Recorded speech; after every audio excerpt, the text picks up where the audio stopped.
Joining us now, Dan Dellinger, National Commander of the American Legion. Commander Dellinger, we thank you for being with us today on America's Forum. Well, thank you very much for having me. Dan, what do you make of the Secretary's testimony that the issues at the VA are isolated? We don't see it the same way. We're seeing more and more. We've been tracking this for a long time now, ever since the Legionella outbreak in Pittsburgh back in 2011.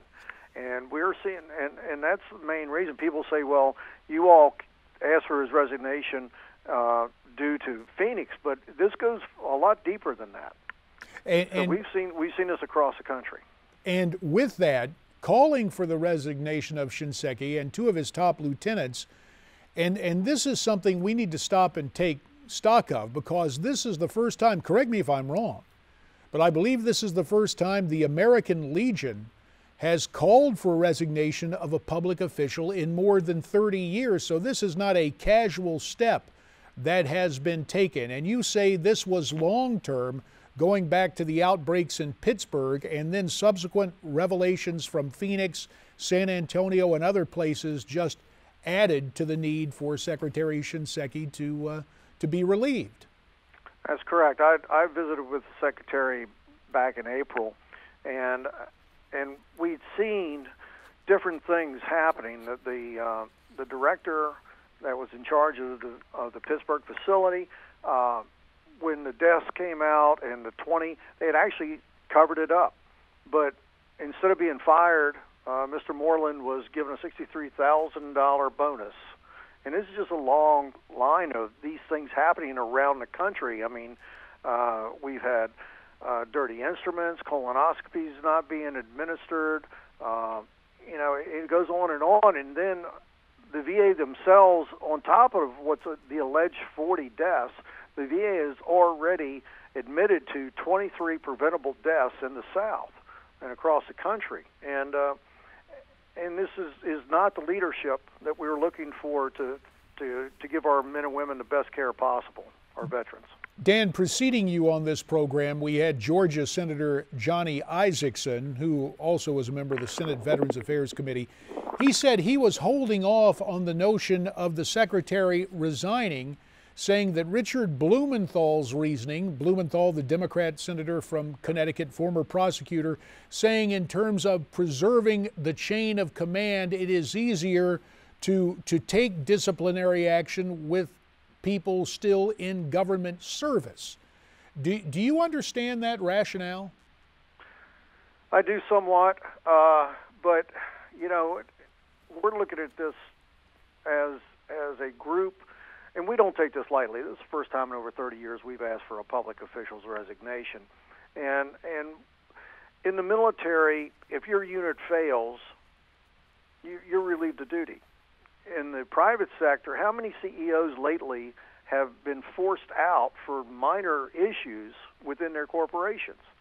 The buck stops at the top.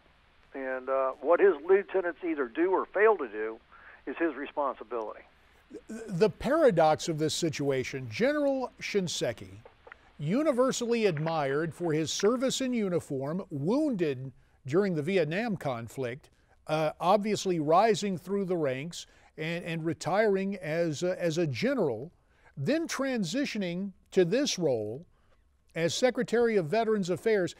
I think this has a lot of people really perplexed, Dan. How can someone who has been so adept, so comfortable with command in a military setting, encounter such difficulties transitioning to the government agency responsible for the health care of former military members? That's a very good question, and we've asked ourselves the exact same question.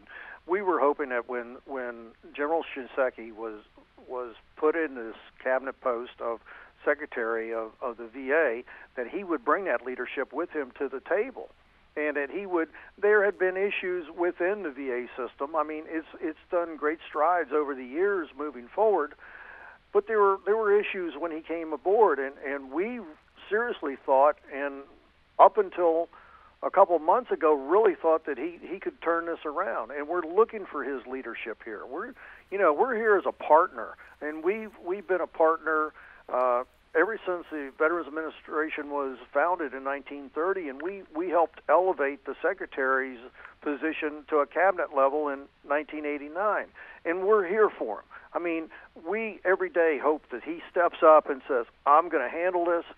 Yesterday he said he's mad as hell, excuse the word, but is that enough?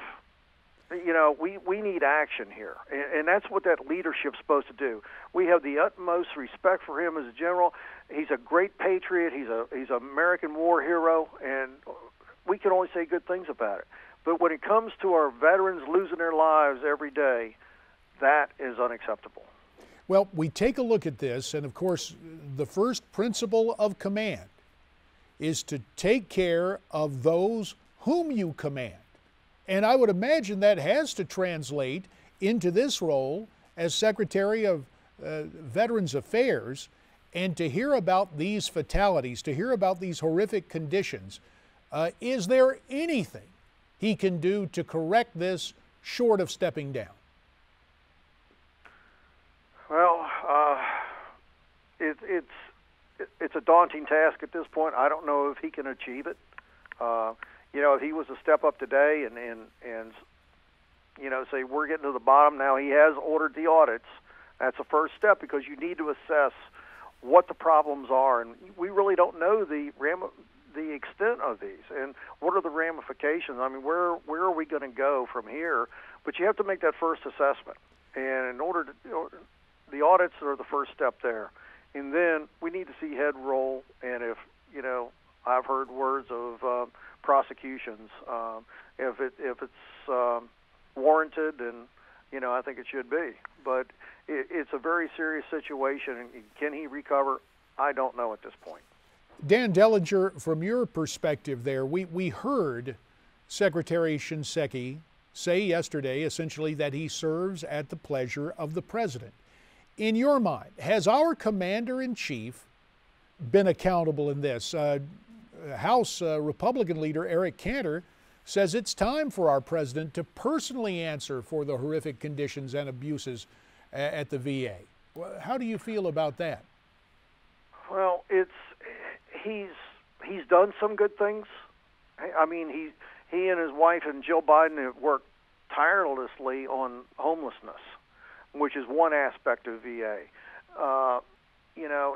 He's assigned now Bob Dabers to assist to try to clean up the mess here at the VA, which is another step.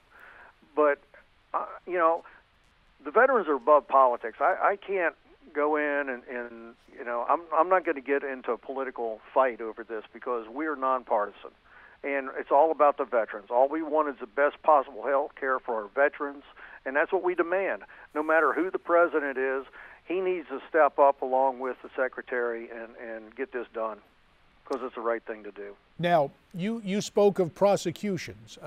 John McCain says there's some people who should be in jail, and yet there is a reticence on the part of the Attorney General, Eric Holder, to conduct any investigation. So against that backdrop, with the head of the Department of Justice reluctant to do anything at this point, even with the investigations going on, isn't there a danger that this can be kind of like the fox guarding the hen house? It could be, yes. My thought here is that if the evidence warrants prosecutions, then the Justice Department should be part of it. Dan Dellinger, the National Commander of the American Legion, we thank you for your time. We thank you for your service. For purposes of full disclosure, as a member of Sons of the Legion during my days in Congress, and mindful of the fact that on that fateful morning of September 11th, I was there at a breakfast with a national gathering of Legionnaires on Capitol Hill. I want to thank you for all your organization does on behalf of veterans, and we thank you very much for your time here today on America's Forum.